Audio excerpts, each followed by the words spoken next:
നമ്മുടെ മാതൃഭൂമി പത്രം ഇന്നലെ ശ്രദ്ധേയമായൊരു വാർത്ത കൊടുത്തിട്ടുണ്ട്. നിങ്ങൾ ആരൊക്കെ ആ വാർത്ത കണ്ടിട്ടുണ്ടെന്ന് എനിക്കറിയില്ല. ഭൂതക്കണ്ണാടി കൈവശമുള്ളവർക്ക് മാത്രം കാണാൻ പറ്റുന്ന ഒരു വാർത്ത. അതേത് വാർത്തയെന്നല്ലേ?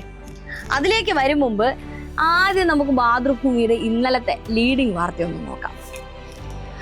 ആദ്യ പേജിൽ ഗംഭീരമായൊരു തലക്കെട്ടോട് കൂടി ഒരു വാർത്തയുണ്ട്. പോറ്റിയെ പൂട്ടി ഇഡി. അതായത് ഉണ്ണികൃഷ്ണൻ പോറ്റിയുടെ ഏതാണ്ട് 1 കോടിയിലേറെ രൂപയുടെ സ്വത്ത് ഇഡി മരവിപ്പിച്ചതായാണ് മാതൃഭൂമി ആദ്യ പേജിൽ ആഘോഷിച്ചിരിക്കുന്നത്. പക്ഷെ അപ്പോഴേക്കും നമ്മുടെ തന്ത്രിയിലേക്ക് ഇഡി തിരിയാത്തത് മാതൃഭൂമിക്ക് വാർത്തയേ അല്ല. അതുപോട്ടെ, ആദ്യ പേജിലെ മാതൃഭൂമിയുടെ അടുത്ത വാർത്ത സജി ചെറിയാന്റെ വിവാദമായ പ്രസ്താവനയെ കുറിച്ചാണ്. വായ പൂട്ടി പാർട്ടി എന്ന തലക്കെട്ടിൽ പോരാത്തതിന് സജി ചെറിയാനെ പരിഹസിച്ചുകൊണ്ടുള്ള കാർട്ടൂൺ. ഇനി നമുക്ക് ആദ്യം പറഞ്ഞ വാർത്തയിലേക്ക് വരാം.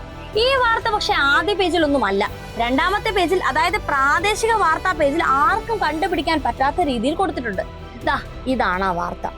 പോറ്റിയുടെ വീട്ടിൽ കടകംപള്ളിയും അടൂർ പ്രകാശും വന്നിട്ടുണ്ടെന്ന് അയൽവാസി. ഈ കാണുന്ന തലക്കെട്ടിനുള്ളിലാണ് യഥാർത്ഥ വാർത്ത കിടക്കുന്നത്. നമുക്കൊന്ന് വായിച്ചു നോക്കാം. പോറ്റിയുടെ കുടുംബം കോൺഗ്രസുകാർ ആണെന്നും പോറ്റിയും കോൺഗ്രസുകാരനാണെന്നും വിക്രമൻ നായർ പറഞ്ഞു. അല്ല മാതൃഭൂമി, അപ്പോൾ ഇതല്ലേ പ്രധാനപ്പെട്ട കാര്യം? ഇതായിരുന്നില്ല ആദ്യ പേജിൽ ചെറുതായെങ്കിലും കൊടുക്കേണ്ടിയിരുന്നത്?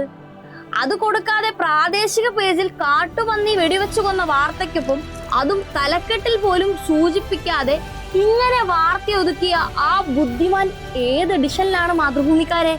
അല്ല, ഒന്ന് പരിചയപ്പെടാനാണേ. മനോരമ പോലും കാണിക്കില്ലല്ലോ ഇത്രയും സൂക്ഷ്മത. ഇനി നിങ്ങളൊന്ന് ആലോചിച്ചു നോക്കൂ, ഈ കള്ള പോറ്റി എങ്ങാനും CPM കാരനായിരുന്നെങ്കിൽ, പോട്ടെ ഒരു CPM അനുഭാവിയെങ്കിലും ആയിരുന്നെങ്കിൽ എന്താകുമായിരുന്നു പുകിൽ? മാതൃഭൂമിയുടെ ഫ്രണ്ട് പേജിൽ വന്നേനെ ആ വാർത്ത.